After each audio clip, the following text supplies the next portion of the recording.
Buenos días, soy María Uresandi Aribe, os doy la bienvenida a la primera de las conferencias y primera actividad de esta nueva edición de Science Ecaitza, ya tercera edición organizada por Aditec. Aditec es la entidad que coordina todo el sistema navarro de I+D+I y organiza desde 2018 la gran fiesta de la ciencia que es Science Ecaitza.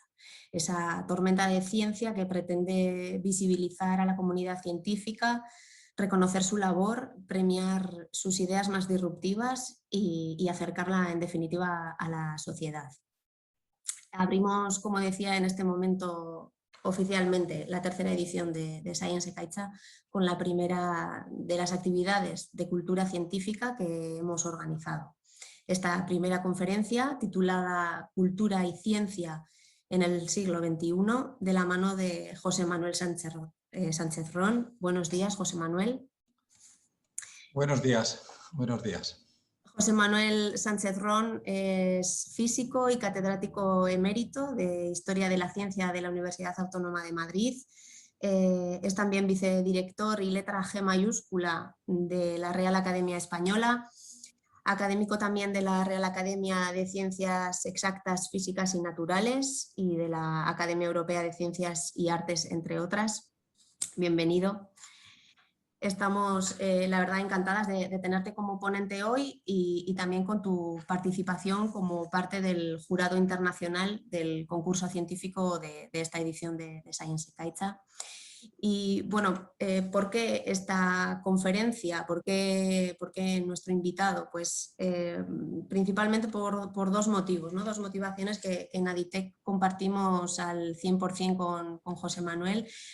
El primero, pues nuestro convencimiento con el significado de que la ciencia es cultura.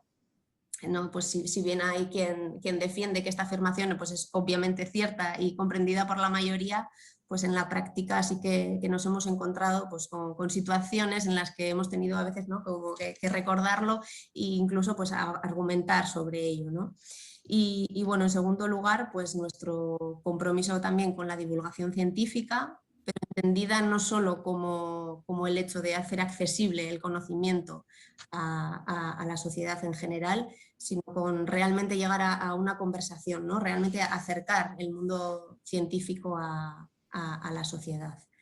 Y bueno, pues la visión que José Manuel Sánchez Ron defiende pues concuerda a la perfección, ¿no?, con la visión que desde Aditec tenemos sobre cómo ha de enfocarse esta conversación ciencia-sociedad, y bueno, pues nos parecía interesantísimo contar con este punto de vista.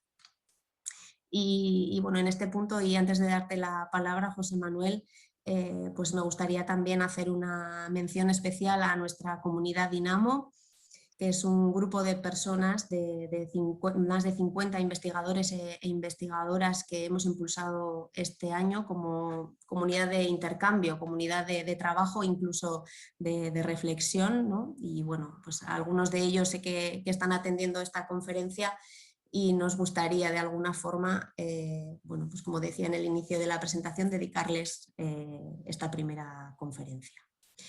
Y agradezco también, bueno, a todas las personas que estáis participando como oyentes. Indicaros que os ofrecemos la posibilidad de utilizar durante la conferencia el botón que encontraréis en la pantalla de preguntas y respuestas, donde podréis plantear allí a nuestro invitado pues vuestras preguntas. Las recogeremos durante la conferencia y al final de la charla pues las pondremos en común. Y ya, sin más dilación, José Manuel, te doy la palabra. Adelante, gracias. Muchas gracias, Marusa. Es un placer y un honor también estar aquí con todos ustedes esta mañana, participar además en algo como es actividades organizadas por Aditec para el Sistema Navarro de I+D+I minúscula, investigación, desarrollo e innovación, algo que a todos se nos cae de la boca, estamos constantemente mencionándolo, pero siempre tenemos la duda de en qué medida lo estamos haciendo bien. Hoy voy a hablarles de cultura y ciencia en el siglo XXI. Pero si pretendemos hablar del papel de la ciencia en la cultura, no importa en principio en qué época, lo primero que tenemos que preguntarnos es qué se entiende, qué entendemos por cultura. El diccionario de la Real Academia Española otorga a la palabra cultura, desde luego un término polisémico, dos acepciones. La primera es conjunto de conocimientos que permiten a alguien desarrollar su juicio crítico. Y el segundo, conjunto de modos de vida y costumbres, conocimientos y grado de desarrollo artístico, científico, industrial en una época, grupo social, etc. Como vemos, en ambas acepciones aparece el desarrollo científico, industrial, es decir, tecnológico. Pero, ¿qué debemos entender por conjunto de conocimientos y conjunto de modos de vida y costumbres? ¿Son tales conjuntos de conocimientos aquellos que se han ido sedimentando con el paso del tiempo? Responder a esta pregunta implica considerar la historia de la ciencia y la tecnología, sobre todo la de la tecnología. Durante la mayor parte de la historia de la humanidad, la cultura estuvo, digámoslo así, bastante fosilizada. Cambiaba poco, pero a partir de la revolución industrial a finales del siglo XVIII y comienzos del XIX, el mundo comenzó a cambiar cada vez con mayor rapidez y profundidad. Ambos, rapidez y profundidad, se agigantaron con el invento en 1947 del transistor, un hijo de la física cuántica. La célula, podríamos llamar, de la sociedad de la información y de la globalización. No es preciso poseer grandes conocimientos históricos para darse cuenta de cómo cambiaron las vidas, las maneras de comunicarse, de trabajar, de hacer negocios, de aprender, como consecuencia de aquella revolución, hija, insisto, de la física cuántica. Y también de técnicas, por ejemplo, de otras técnicas, por ejemplo, de análisis matemático. Una de las palabras de moda desde hace tiempo es algoritmo, y algoritmo solo se puede entender desde la matemática. Hoy, cuando han transcurrido ya 2 décadas del siglo XXI, ¿qué se puede decir de cuáles serán los cambios que se producirán en esta centuria en la que todo cambia con extraordinaria rapidez, hasta el punto de que habría que hablar de cultura en movimiento o flujos culturales continuos? Movimientos, flujos que hacen posible el desarrollo tecnológico. En la era de Google, Twitter, Facebook, Instagram o WhatsApp, esto es, en el mundo de las redes sociales, al menos parte de la cultura la conducen los denominados influencers, cuyos conocimientos, por cierto, en el sentido tradicional de los saberes artísticos, literarios, filosóficos o científicos, distan, salvo contadas excepciones, de ser medianamente satisfactorios. Si entendemos por cultura, como decía antes, una de las acepciones, en realidad las dos, pero una en particular, como el conjunto de conocimientos que permiten a alguien desarrollar su juicio crítico, entonces, en el siglo XXI, más que en ninguna otra época precedente de la historia de la humanidad, lo importante serán los conocimientos científicos y técnicos. Y esto será así, está siendo ya así, por los avances que están teniendo lugar en los dominios de la medicina, la robótica y la inteligencia artificial en especial, así como por el aumento de problemas asociados de los problemas asociados al cambio climático. Y teniendo en cuenta los efectos que se producirán sobre las personas, formarse una idea propia, poseer una cultura científica adecuada, es algo imprescindible para enfrentarse a tales cambios. Mi conferencia, mi charla de hoy, se refiere o adopta semejantes perspectivas.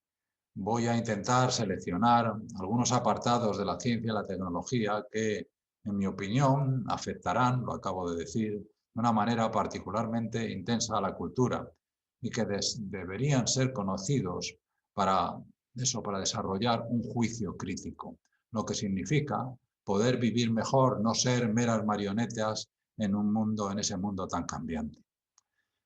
Contando a partir del siglo XX, se han producido 3 grandes revoluciones científicas que han condicionado la situación y devenir de la humanidad.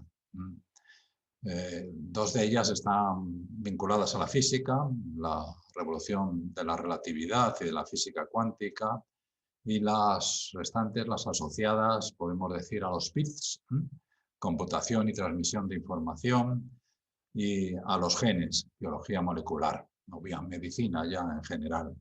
Las ramificaciones de estas revoluciones se extienden en todo tipo de escenarios, y aunque originarias del siglo XX, estas revoluciones continúan expandiéndose en el siglo actual, en el XXI. La física cuántica muestra que es así. En el caso del denominado entrelazamiento cuántico, un concepto y término introducidos por Erwin Schrödinger en 1935 y vislumbrado también en un célebre artículo que Albert Einstein publicó ese mismo año junto a Boris Podolsky y Nathan Rosen, se trata de la propiedad de que dos partes de un sistema cuántico estén en comunicación instantánea, algo que en principio parece violar incluso la propia relatividad especial. Sin importar comunicación, sin importar la distancia que les separe, de manera que acciones sobre una parte pueden tener efectos instantáneos en la otra.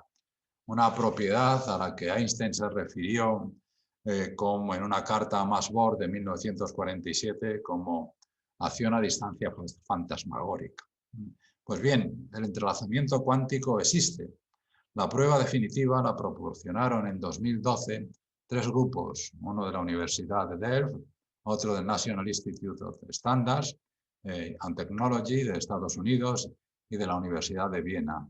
En los experimentos del grupo de Viena, dirigidos por Zellinger, se utilizaron dos detectores situados, uno en la isla de La Palma y otro en Tenerife, respectivamente, esto es, separados por 143 kilómetros. Las posibilidades que este fenómeno cuántico ofrece, preludio de una posible Internet cuántica, son inmensas y no es por consiguiente sorprendente que empresas jóvenes como la suiza ID Quantic, la estadounidense Magic Q o la australiana Quinta Essential, además de otras como puede ser Hewlett Packard, IBM, es decir, otras compañías mucho más establecidas, Mitsubishi o Toshiba, estén muy interesados en ello. Sabemos muy bien lo que la computación ha significado en los cambios radicales que experimentó la humanidad a lo largo del siglo XX, afectando subsidiariamente y profundamente a la cultura.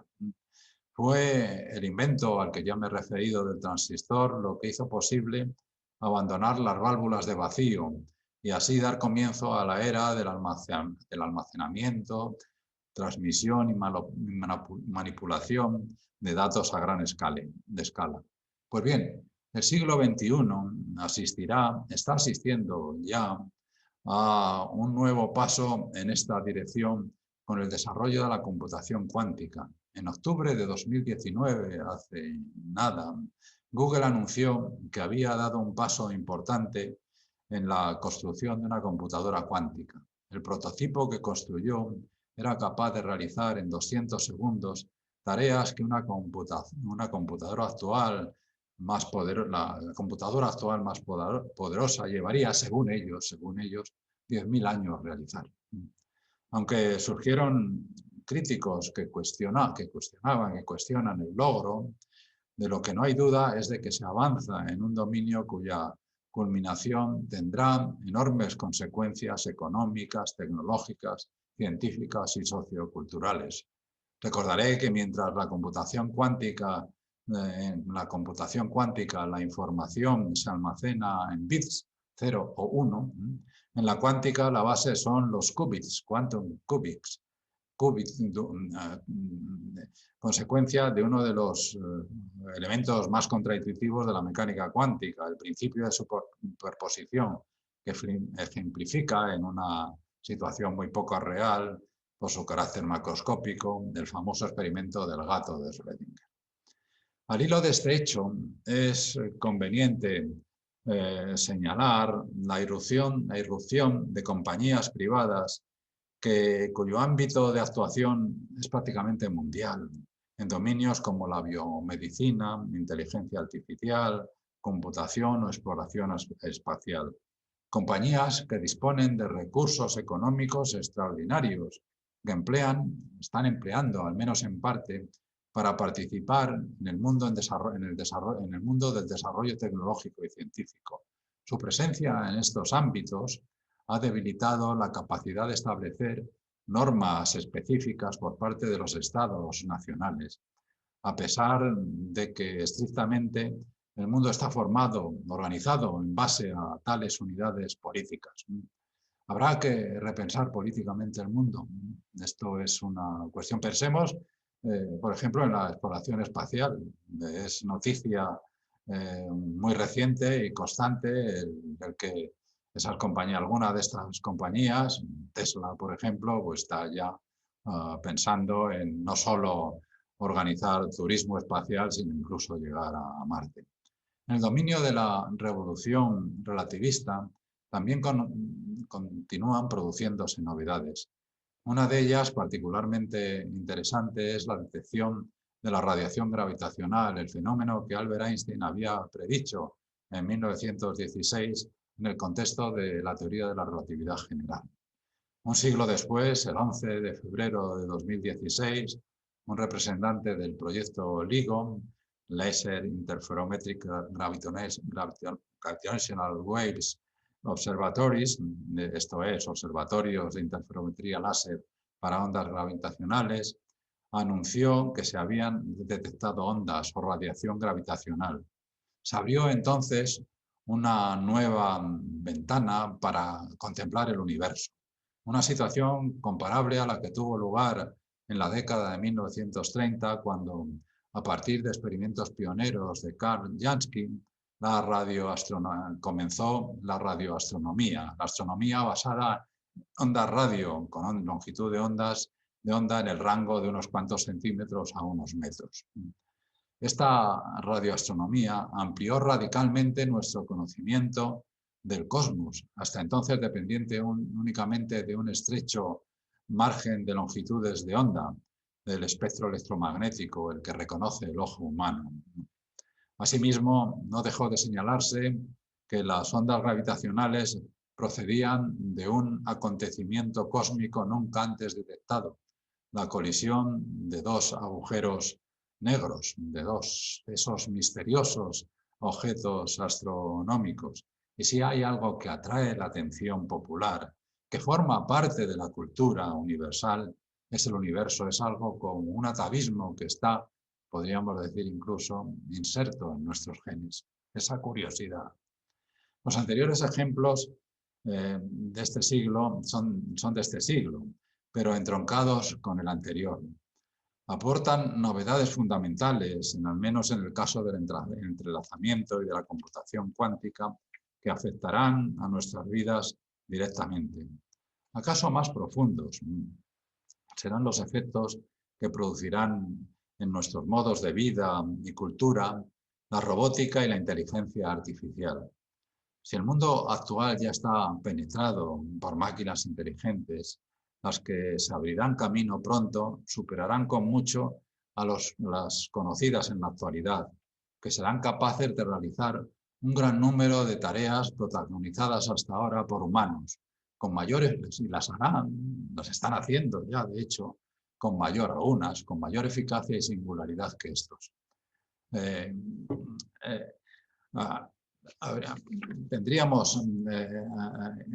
Hablaremos con ellas, con esas máquinas, ya lo estamos haciendo. Piénsense en asistentes, en dispositivos inteligentes como Siri o el Alexa de Google, con el riesgo evidente de hablar con ellas, de que ya se está produciendo con el uso de las redes sociales, que estamos reemplazando ya los tan necesarios contactos directos, la comunicación mediante gestos, contactos físicos, etc.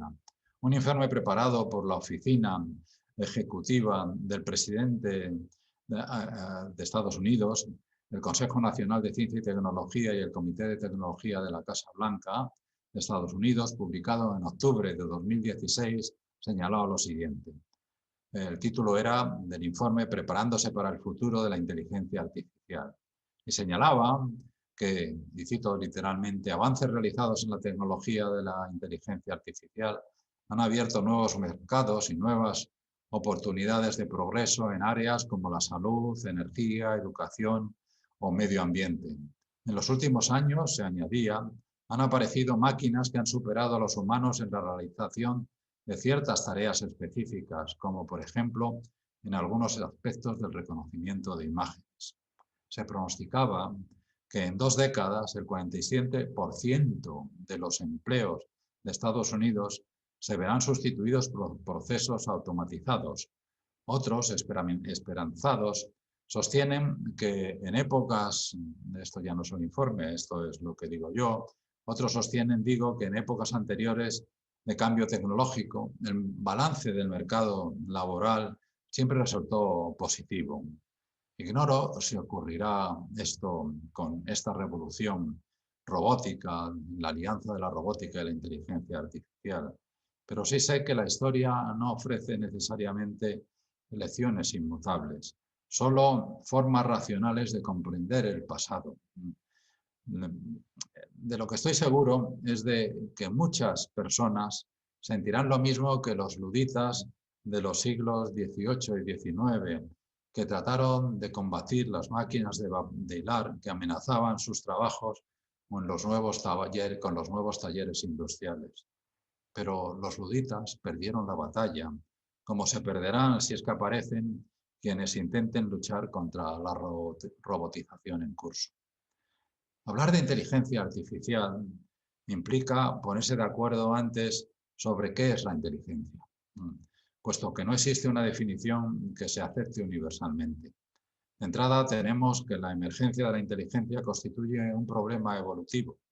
Se suele distinguir entre instinto e inteligencia. Así, se puede pensar que los instintos no son sino reacciones bioquímicas ante situaciones concretas que implican beneficios o peligros y que al surgir con frecuencia en los miembros de una especie se instalan permanentemente en su memoria neurológica, como por ejemplo es algo que está en alguna de las obras de Charles Darwin, el miedo instintivo a la serpiente. Podemos no haberlas visto, pero si las vemos sentimos repulsa. Eso es algo que de alguna forma que ignoramos se ha instalado en nuestros genes a lo largo de muchos siglos, milenios de los humanos haber sufrido las consecuencias de encuentros con ellas. En semejante contexto, hay que preguntarse si lo que sucedió es que en algún momento en la cadena de adaptación evolutiva, los instintos se mostraron suficientes en la lucha por la vida, surgiendo así una habilidad que llamamos inteligencia, que dotaba a la especie que la poseía de mejores habilidades, por ejemplo, prever situaciones futuras, aun estando en contextos muy alejados de los peligros o beneficios que se centraban sus instintos. De todas maneras, la diferencia entre instinto e inteligencia no está demasiado clara. En cuanto a la inteligencia artificial, algunos se limitan a definirla como un sistema computacional que exhibe comportamientos que habitualmente se piensa requieren inteligencia, como la nuestra, mientras que otros la consideran la facultad de resolver racionalmente problemas complejos o de tomar decisiones de manera que se consigan con propósitos buscados, sean cuales sean las circunstancias, que los propósitos buscados sean cuales sean las circunstancias que encuentren. De hecho, vivimos ya rodeados de innumerables dispositivos inteligentes de esta clase, aunque de inteligencia limitada, espacializada, que realizan multitud de tareas. Dispositivos inteligentes como por ejemplo los smartphones, los teléfonos inteligentes. Este tipo de inteligencia artificial está ayudando a resolver o al menos a aliviar algunos de los problemas que afectan hoy a la humanidad. Vehículos, existen prototipos en pruebas, que no necesitan de un conductor que, se dice, salvarán miles de vidas cada año y que incrementarán la movilidad de ancianos y discapacitados. Edificios inteligentes que permiten economizar los gastos energéticos y reducir las emisiones de dióxido de carbono. Servicios médicos automatizados, presenciales o a distancia, o sistemas para mejorar la enseñanza en todos los niveles educativos. Hemos visto ya algo de esto durante la presente pandemia y lo veremos mucho más. Las lecciones de la pandemia, los modos obligados de vivir, no los abandonaremos, no abandonaremos todos, desde luego. Me temo o me alegro, no lo sé. Los ejemplos de máquinas como estas, que no solo responden a preguntas, sino que reaccionarán ante el entorno,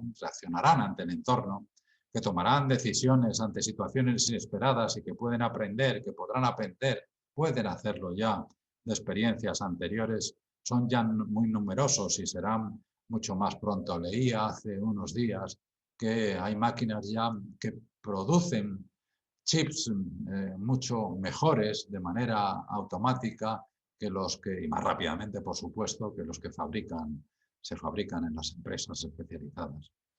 Y también están los sistemas inteligentes móviles, los robots, que podrán mantener, ya existen algunos, otros tipos de relación más personales y afectivas con las personas y de apariencia más similar a ellas. En 1950, Alan Turing, uno de los grandes promotores de este mundo, escribía, cito literalmente, que ningún ingeniero químico puede presumir de ser capaz de fabricar un material que sea indistinguible de la piel humana. Final de la cita. Pero ya se dispone de materiales de extraordinaria versatilidad y no es difícil imaginar que pronto se logrará que básicamente se tengan algunos que, con las mismas características de los sistemas vivos, con lo que los robots del futuro tendrán superficies parecidas a las nuestras y también refinados órganos sensoriales. No olvidemos, asimismo, lo que significará la ya en marcha Internet de las cosas, la presencia de sensores en todo tipo de objetos y entornos, sensores que tienen acceso a Internet y que se conectarán entre sí. Va más allá, en consecuencia, de lo que hasta ahora predominaba de interacción individuo, computadora, teléfono inteligente, tableta, cámaras ocultas, cámaras ubicuas, ropas inteligentes, relojes de pulsera, ya existen, ropas o inodoros que recogen datos sobre nuestra salud y que los transmiten a centrales, también automatizadas e inteligentes, en hospitales, viviendas provistas de sensores que advierten nuestras necesidades de alimentación, limpieza, temperatura, también existen, y que actúan en consecuencia, pasando la información a donde correspondan, y teléfonos móviles implantables son algunos ejemplos, no es ciencia ficción, de esta Internet de las cosas, que afectará profundamente a nuestras formas de vida y, de nuevo, repito esta frase, subsidiariamente a la cultura, porque la cultura es una forma de adecuar, que también, por supuesto, influye en aquello, una forma de adecuarse a las posibilidades que los humanos tenemos. La predicción de George Orwell en 1984, publicada en 1948, en la que el gobierno totalitario del Gran Hermano, que ponía cámaras de vigilancia en cada televisor, es un juego de niños con lo que ya existe, más aún con lo que existirá. Otro de los grandes avances que se produjeron en el siglo XX, en torno a 1970, es el del ADN recombinante. El desarrollo de conocimientos y técnicas que permiten cortar y unir tramos de cadenas de ADN de diferentes especies, creando así moléculas híbridas procedentes, por ejemplo, del ADN de una mosca y de ADN bacterial. Basándose en estas técnicas fue posible producir genes de seres transgénicos, nuevas formas de vida, En 1985, la Oficina de Patentes de Estados Unidos otorgó una patente para la primera planta diseñada mediante ingeniería genética. Y en 1987 concedió el derecho a patentar animales domésticos transgénicos, esto es, creados mediante ingeniería genética o lo que en realidad es lo mismo, biotecnología. Fue el conocimiento de lo que se puede denominar la era de la biotecnología o ingeniería genética del ADN recombinante. Pero aunque muchos no habíamos sido completamente conscientes de ello, las técnicas de ADN recombinante tenían límites importantes. Se podía, es cierto, manipular segmentos de cadenas de ADN y trasplantarlas de una especie a otra, pero con ellas no era posible hablar de edición genética o génica, se emplean los dos términos, entendiendo por esta expresión editar, intervenir directamente y con precisión en secuencias de ADN. La solución imprevista a esta cuestión vino de la mano de un descubrimiento que realizó Francisco Mójica mientras preparaba su tesis doctoral en la Universidad de Alicante a comienzos de la década de 1990 y estudiaba un tipo de arquea, organismo unicelular sin núcleo, existente en unas salinas marítimas 10 veces más saladas que en el océano. Sin entrar en detalles, muchos de los que me están oyendo, desde luego la comunidad protagonista de estas jornadas, lo saben mucho mejor que yo.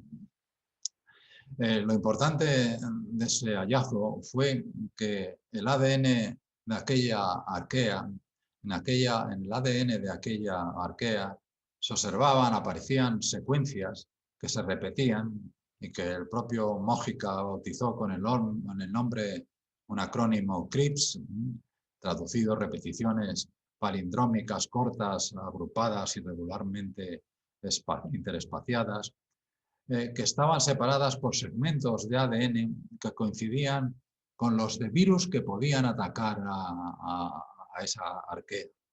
Y resultó que lo mismo sucedía con otras bacterias, que parecían recordar qué virus les habían atacado en el pasado para desarrollar un sistema que las inmunizase. Aquello fue el comienzo de una gran historia, el comienzo muy reciente de una gran historia, una que puede cambiar la historia de la humanidad, ahora sí. Una historia plural, tanto en protagonistas como en escenarios en los que se desarrolla. Los científicos, por supuesto, pero también los empresarios, el mundo de la economía y también el de la ética. De particular importancia fue el artículo que publicaron en 2012 Emmanuel Charpentier y Jennifer Doudna. Con él se produjo realmente la revolución asociada a CRISPR, estrictamente CRISPR-Cas9. Cas9 es una enzima fundamental en el procedimiento que desvelaron. No es sorprendente que por ello tanto Charpentier como Doudna hayan compartido el Premio Nobel de Química correspondiente a 2020, es decir, el último, por, cito la comunicación de la Academia Sueca, por el desarrollo de un modelo para la edición genómica. En España no han faltado las voces que se han quejado de la ausencia en este galardón de Francisco Mójica. Ciertamente su mérito es indudable, pues abrió el camino de CRISPR. En 2017 la Fundación BBVA, por ejemplo, otorgó a los tres, a Charpentier, Doudna y Mójica, el 9º premio Fronteras del Conocimiento en la categoría de bioquímica, por hacer posible la revolución biológica creada por las técnicas CRISPR-Cas9. Pero tal vez sea posible entender la decisión del jurado Nobel si tenemos en cuenta que se trata del Premio Nobel de Química, un campo en el que Mójica apenas intervino. Si la ciencia afecta a la cultura, CRISPR-Cas9 también lo hará sin duda y de forma particularmente intensa y profunda. Inicialmente las técnicas de CRISPR Cas9 se ejecutaron en tubos de ensayo, placas de Petri, pero no hace mucho que se demostró que es posible aplicarlas a humanos. Y aquí aparece un problema. El gran problema, pues se puede aplicar, o mejor, no tardará en ser posible aplicarlo con seguridad, no solo para combatir enfermedades, para corregir mutaciones genéticas que provocan defectos terribles, como pueden ser enfermedades como la de Huntington o la anemia falciforme, sino también para modificar características heredables. Esto es, para intervenir en la herencia y subsidiariamente en las características de la especie a nivel global. Al hacer esto de la evolución, al hacer esto, la manera de la evolución que desveló Charles Darwin se quedará como un mero recuerdo de pasados remotos. El fantasma de la eugenesia, de Hitler, de novelas distópicas como Un mundo feliz de Aldous Huxley, aparecen inevitablemente. Sobre los peligros, poco de nuevo puedo decir, lo sabemos todos, pero ¿y lo positivo? De hecho, no estaríamos obligados, esto es una cita, no estaríamos obligados moralmente a cuidar del bienestar de nuestros hijos e hijas y de los seres humanos del futuro. En general, esta es una cita de un profesor de ética práctica de Oxford, Julian Srelenko. No procurar que nuestros descendientes dispongan de los mejores genes, se puede argumentar, sería inmoral. Esta es una de las grandes cuestiones que la humanidad se tendrá que enfrentar a no tardar, que enfrentar o que manejar si, como es muy probable, la adición genética germinal termine por implantarse. Hace ya bastante tiempo, en la década, creo recordar, de 1990, leí en un libro de James Watson, el codescubridor de la estructura del ADN, con Francis Crick, en 1953, un escrito de él que me produjo una gran impresión y que se marca en la cuestión de la que estoy ahora tratando. Analizando en una conferencia que pronunció en Milán y que aparecía en ese libro, en 1994, los mundos éticos que abría el conocimiento del código genético, Watson manifestaba, y cito literalmente: incluso en el caso de que existan leyes y normativas satisfactorias, todavía habrá muchos dilemas que no podrán tratarse fácilmente por estos medios. Por ejemplo, ¿qué responsabilidad tiene una persona de conocer su constitución genética antes de decidirse a procrear un hijo? En el futuro, se nos considerará de manera general moralmente negligentes cuando, a sabiendas, permitamos el nacimiento de niños con defectos genéticos graves. Y las víctimas de tales enfermedades tendrán posteriormente base legal contra sus padres que no habían emprendido ninguna acción para evitar que llegaran al mundo con pocas oportunidades de vivir una vida sin daño y sin sufrimiento emocional. Fin de la cita. No es esta terrible, es terrible, pero no es esta una posibilidad impensable. El camino hacia la intervención genética germinal se inició prematuramente, sin duda, en 2019. El 28 de noviembre de ese año, un científico chino, He Yankui, anunció que había utilizado la técnica edición genética CRISPR-Cas9 para eliminar en el genoma de una niña un gen, el denominado COR5, que permite el virus del SIDA entrar en un sistema inmunológico de una persona destruyéndolo.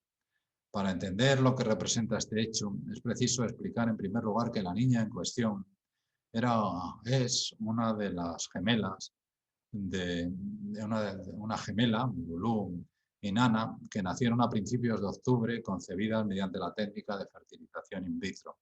Formaban parte de un estudio, un experimento en el que, por lo que se sabe, habían participado 7 parejas, con la condición de que el padre putativo fuese portador del virus del SIDA.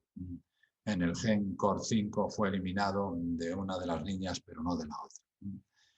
Este experimento fue muy debatido y a la postre condujo a consecuencias muy negativas para el propio He Jiankui, pero no voy a incidir no voy a desarrollar más. La repulsa subsiguiente que se produjo es comprensible, pero seamos sinceros. Es sorprendente que se produjera, prematura sí, sin duda. Los científicos no son ajenos al mundo en el que viven, un mundo en el que florece la posverdad, las fake news, un mundo en el que los valores previamente aceptados están siendo sujetos a revisión constante. Una revisión hija del posmodernismo, desordenada a menudo, tanto en conceptos y argumentos como en protagonistas, cualquiera lo puede ser. Conviene recordar en este sentido la afirmación de un genetista que participó mucho en el desarrollo de las técnicas de CRISPR, el biólogo molecular de Harvard, George Church. El genio ya está fuera de la botella, manifestó.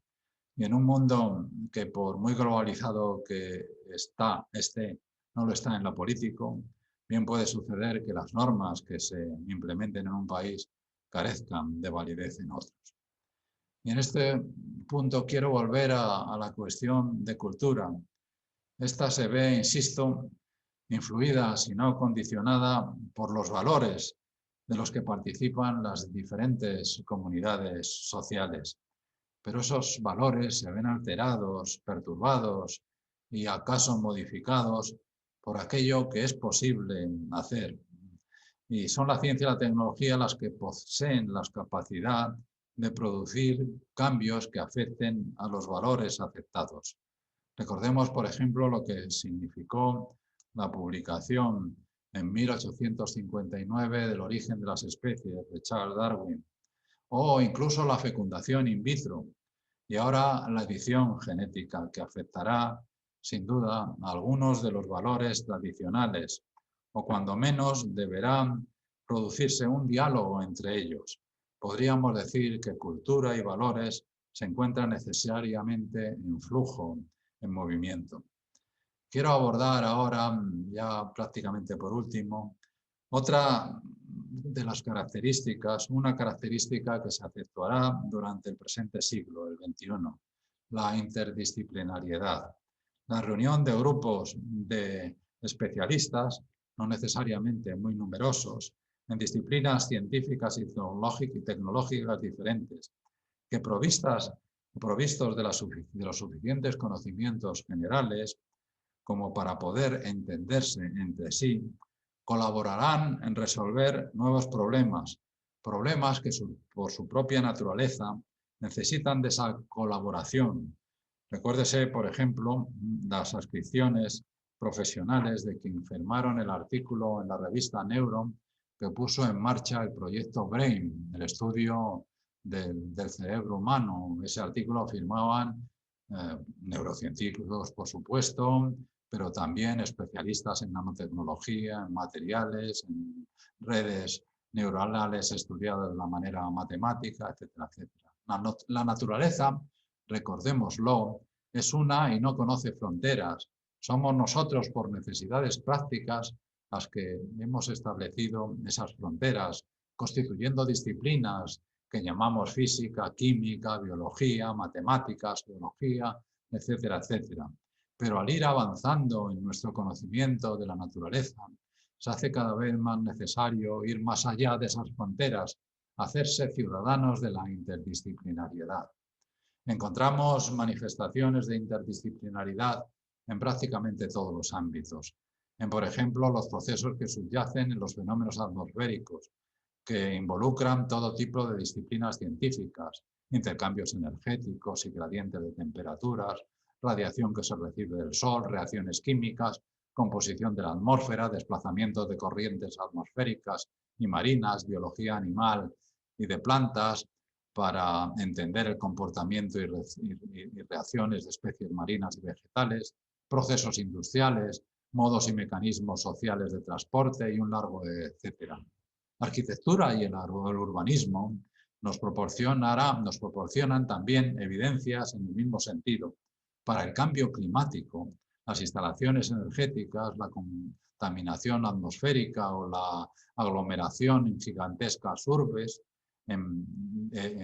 es imperativo ahondar en la colaboración entre arquitectura, urbanismo, ciencia y técnica, sin olvidar que también habrá que tener en cuenta otras disciplinas como la psicología y sociología, vinculados al estudio del carácter de los humanos.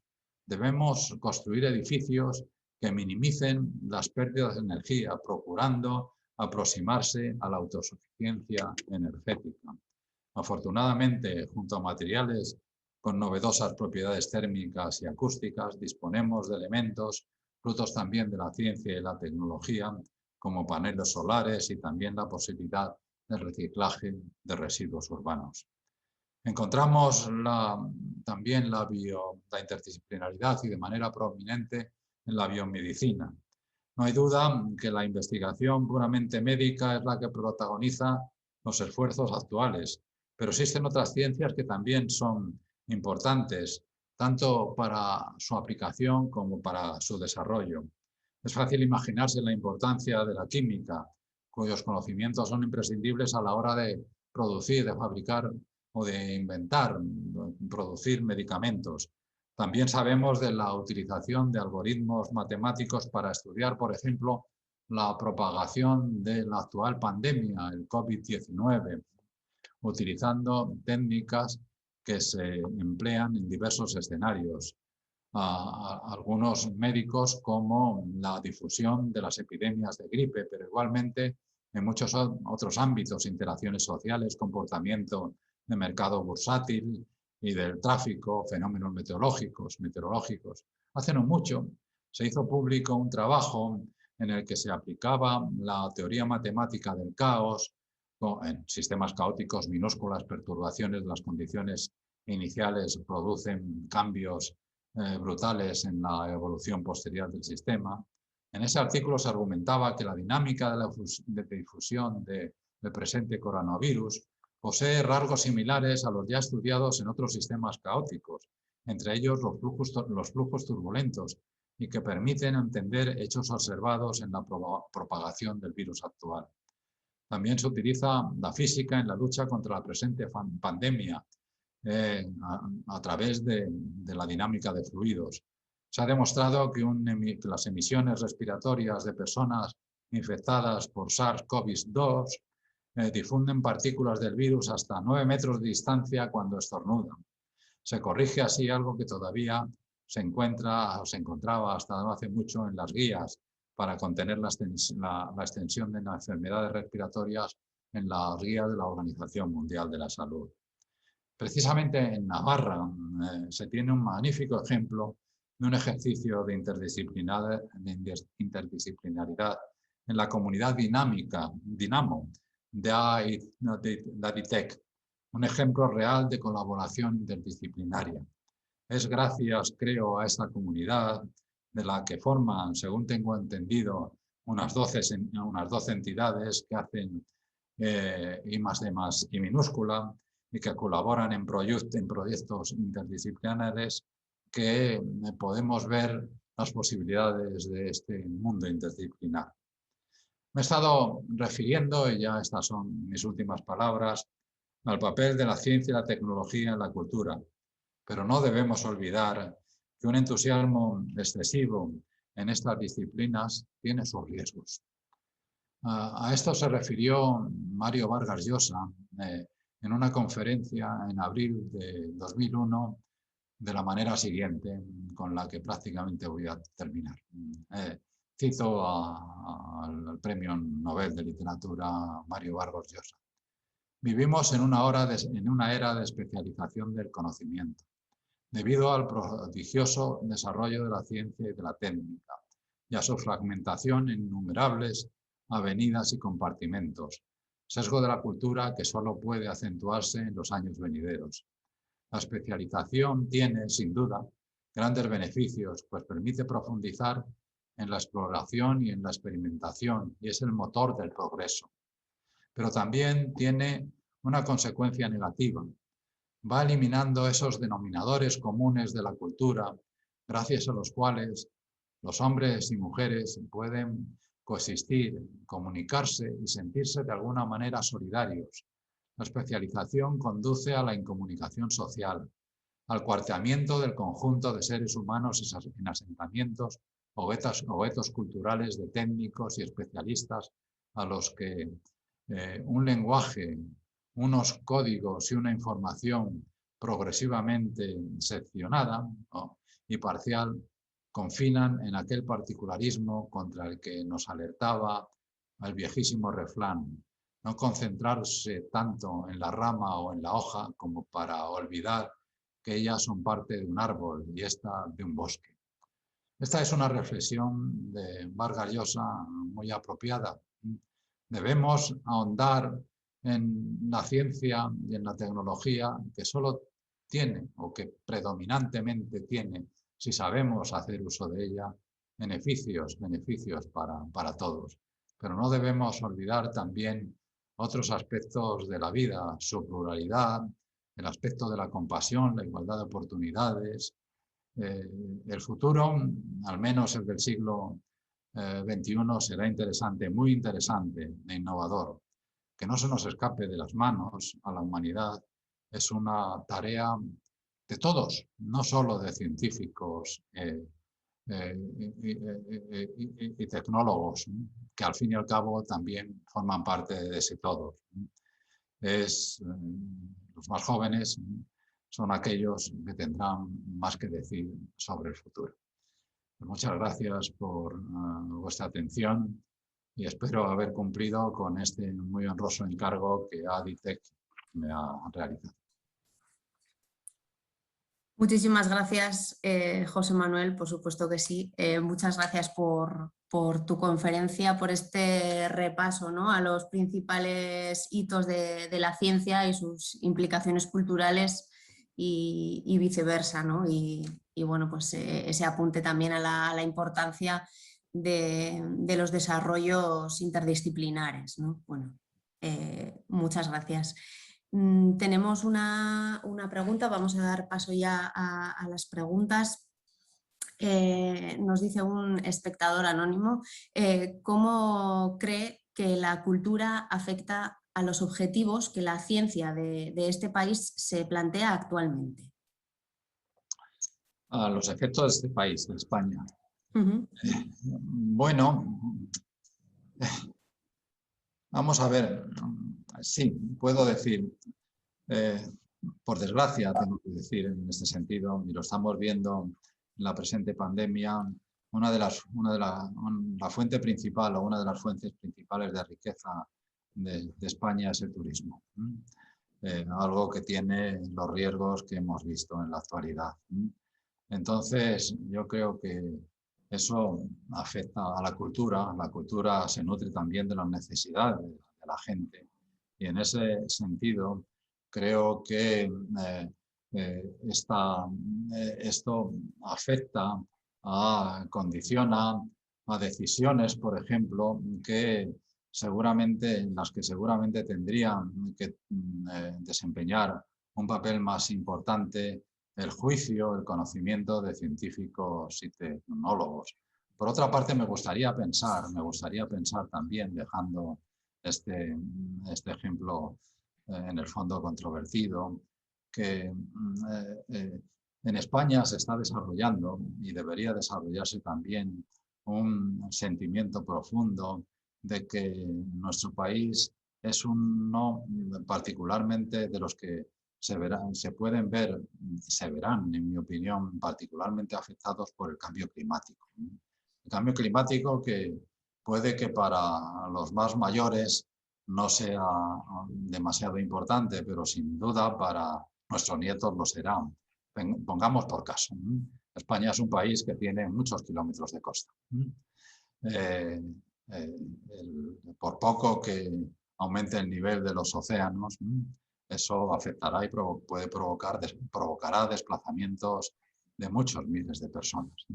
Entonces esa cultura debería influir en que en España se promovieran de manera especial programas de investigación y desarrollo y que se ejecutaran además en energías limpias. Las solares, de las eólicas, las marinas, etcétera, etcétera. La cultura de la necesidad ante un riesgo debería influir en el desarrollo científico, en la promoción del desarrollo científico. Por supuesto, también en el campo de la biomedicina. Podemos no tener ni idea de física o de matemáticas, incluso de química, pero de la medicina es algo que todos tenemos que pasar en un momento u otro por nosotros mismos o por nuestros familiares por los hospitales, y queremos que se nos den las mayores seguridades posibles y que eso sea lo más compasivo y que la relación médico-enfermo no se pierda completamente. Esa cultura también de esa necesidad lo está haciendo ya, favorecer la investigación en el ámbito de las ciencias biomédicas. Gracias, José Manuel. Hay una segunda pregunta que nos dice, hablamos de ciencia y cultura. En esa ecuación está la sociedad, las personas dentro y fuera de la ciencia. ¿Hasta qué punto crees que se avanza en esa relación que a veces parece tan complicada? ¿No? Y pues, un consejo o una reflexión para ambas partes. Sí, bueno, vamos a ver. Lo has dicho tú al principio, me parece recordar, y es la ciencia forma parte de la cultura. Y además, insisto, es divertida. Eso es. No, por supuesto, si quieres ser un profesional, en ese sentido es divertida para el profesional, pero aquellos que no tienen esos conocimientos profundos, pues no lo es tanto. Pero con unos conocimientos buenos que se deberían impartir, incluso, desde luego, en todos los niveles de la educación, antes de la universidad, porque para mí la universidad es un lugar para formar profesionales, pero antes hay un gran rango de años para formarse esa cultura. Entonces, ya digo, la ciencia forma parte de la cultura, pero desgraciadamente cuando yo miro, y aunque se ha avanzado mucho, vosotros sois un ejemplo de lo que significa promover la cultura científica, pero cuando veo en España, me estoy pensando ahora, pues se promueve sobre todo, se parece que se entiende por cultura, pues yo qué sé, el cine, las exposiciones de pinturas, de los aniversarios de tal o cual cosa, que no tengo nada en contra de ello, porque eso también es, por supuesto, forma de la cultura, es el patrimonio cultural de la humanidad, pero de la misma manera, el conocimiento anterior, el conocimiento científico, los Newton, Darwin, Cajal, Copérnico, Galileo, yo qué sé, eso forman parte de nuestra cultura. De hecho, son lo mejor de la humanidad. Hace tiempo, y no diré la persona que me lo enseña, que me lo dijo, me expresó lo siguiente: yo no tengo nada que avergonzarme. Un país que ha producido a Cervantes no tiene nada que avergonzarse ni mirar desde abajo arriba a otros. Yo contesté, sí, debemos estar orgullosos de haber tenido un Cervantes y, por cierto, también un Cajal, pero yo sí envidio a aquellos que han tenido a un Newton, a un Copérnico, a un Mendeleev. La lista es infinita y ahí nuestras deficiencias son mayúsculas. La historia de la ciencia española, que por supuesto existe, pero desde mi punto de vista, la ciencia es todavía, a pesar de esfuerzos como los que estáis realizando, una de las asignaturas pendientes a las que no se le presta, en general, a pesar de sonoras manifestaciones, especialmente en tiempos de campañas electorales, no les presta la atención suficiente. Es una opinión particular, ¿eh? Sí. Bueno, pero seguiremos en ese esfuerzo. Eso es, entre todos. Y bueno, ya por último, y haciendo alusión, bueno, al último libro que que has escrito, El país de los sueños perdidos, pues si nos quieres pues, no sé, pues reseñar o resaltar alguno de los pasajes que quizá cuando lo estabas escribiendo pues te ha llegado a sorprender más o te parece más descriptivo. Sí, ese libro, fíjate, en realidad yo soy un físico teórico, un antiguo físico teórico, convertido por mi propia voluntad en historiador de la ciencia, pero lo que más me gusta a mí es la historia universal de la ciencia, sobre todo de la física, las matemáticas, y he escrito mucho sobre ella, pero siempre tenía una especie de sentimiento de compromiso moral con mi país. Quería comprenderlo mejor.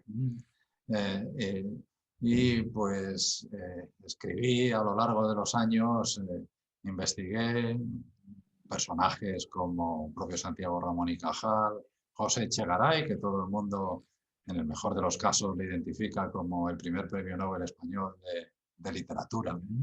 Pero él fue un ingeniero de caminos, el mejor matemático español del siglo XIX, nada original, pero el mejor matemático español. También, bueno, pues estudié la historia del INTA, de la Junta de Energía Nuclear, ahora estoy terminando el Consejo Superior de Investigaciones Científicas, pero quería formarme una idea global. Y ese es este libro, este grueso libro, que va desde Isidoro de Sevilla, en el siglo VII, hasta la Ley de la Ciencia, en 1986, porque quería comprender mejor eso, ¿no? Para también al mismo tiempo comprender la historia de España en general, no de la ciencia a secas. Y bueno, pues me ha ilustrado algo, sí, efectivamente. ¿Qué más, de ese libro, qué más me ha divertido? Bueno, pues fíjate, hay un capítulo que yo he gozado mucho, que no sé si es el cuarto, sobre América. Lo que significó América para incluso la revolución científica. España no contribuyó a la revolución científica. El siglo XVI es bueno para la ciencia en España, pero es una ciencia que apenas está divorciada de la tecnología. No es. Y es bueno porque España necesita, entre otras cosas, formar a marinos que encuentren el camino para el nuevo mundo. Y eso significa astronomía, matemáticas, se crean la Academia Real Matemática, en la misma Casa de la Contratación de Sevilla hay cátedras, etcétera, etcétera. Pero lo bueno de la revolución científica es más allá de lo aplicado. Eso es Galileo, es Newton, y ahí España pues no hace nada ni dice nada. Pero sí contribuye a la revolución científica, no se dice muy a menudo, con América. Cuando los conquistadores van a América se encuentran un mundo en botánica, en zoología, en mineralogía, nuevo, sorprendente. Y aquello lo exploran, se organizan expediciones científicas. Linneo, por ejemplo, quiere saber lo que encuentran allí y entra en comunicación con José de Mutis, por ejemplo. Ese capítulo, esa contribución de España a la revolución científica y también a la economía. En una de las secciones se ha hablado del Imperio de la Plata, y lo que significa para España el recibir, sin apenas esfuerzo en la metrópoli, en la península, cantidades ingentes de plata que terminan en Holanda, en Italia, en China, etcétera, etcétera.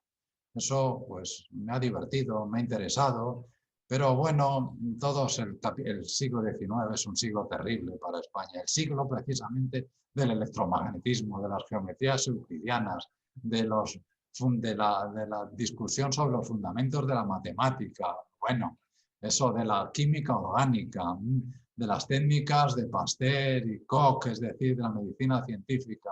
Y España empieza por la guerra de la independencia, luego sigue con la restauración de Fernando VII, cuya memoria el señor olvide pronto, luego la Primera República, la restauración, bueno, pues eso, y la ciencia necesita estabilidad. Necesita estabilidad. Cuando tantos científicos hoy día hablan de un exigen un pacto de Estado en pro de la ciencia, lo que piden es eso, estabilidad en en recursos económicos, en atención, en muchas otras cosas.